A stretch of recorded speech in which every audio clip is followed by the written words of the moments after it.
3 books in. Yeah. What was your inspiration to start writing? It's just that I just thought there was something that everyone has a tale to tell, and I just thought, why not me?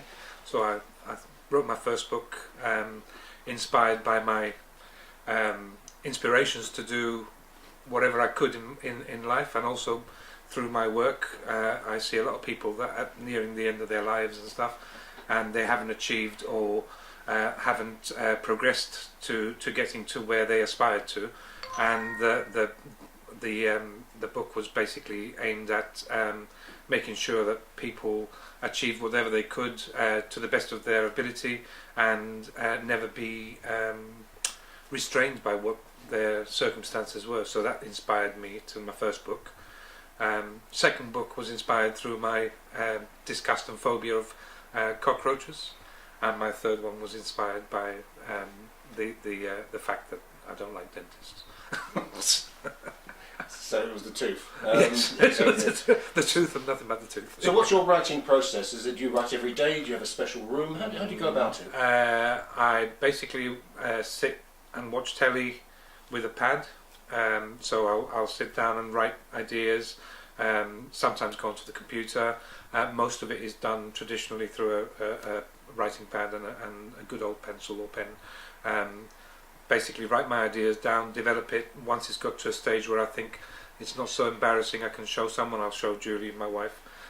She'll then correct me and put me into my place and edit some of the things into it.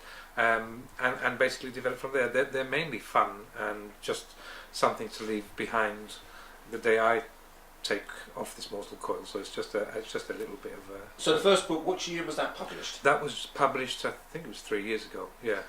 So you got it published. Yeah. What was the reaction to the first book?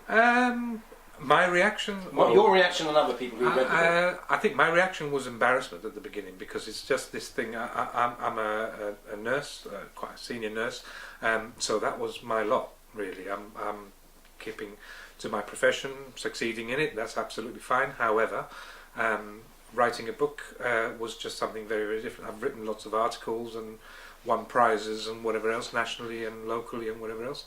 But this was very slightly different, or very different. So it was embarrassment at the beginning.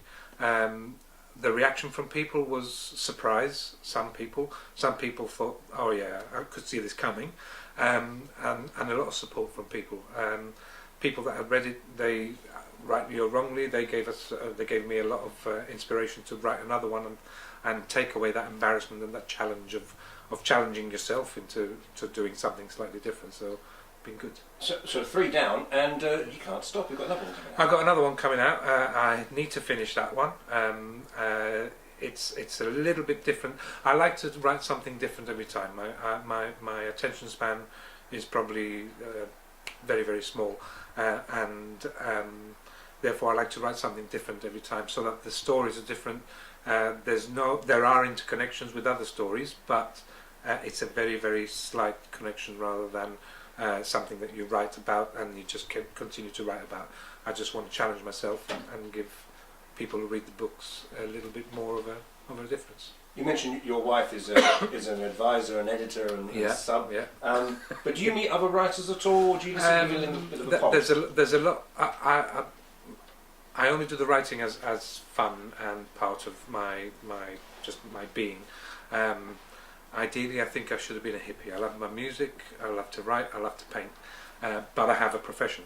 So my profession takes 90% of my working time, so I don't really interconnect with writers as much. I do, obviously, through the medium of social networking, through Twitter and Facebook, share ideas and have chats and different connections with other authors around the world, including my hometown in Gibraltar. There's a couple of writers there that one I know very, very well, one I've only got to know through Twitter, but there's connections there, and we maintain some kind of momentum. There's also the Essex writers connection. There's a few authors I speak to and tweet, and had an interview for one of their blogs as well on the internet. So there is some connection, but I should take it a bit more seriously. although it is serious to me. But I don't give it the all. I don't do any book signings. I don't do any of the tours, and you get invited to different places. But again, I've got two lives. I've got my professional life and my authory life, and so my professional life is what keeps my bread and butter going. Who do you read? Who are you inspired by? I like things like Dan Brown, and I also very much like Stephen Fry.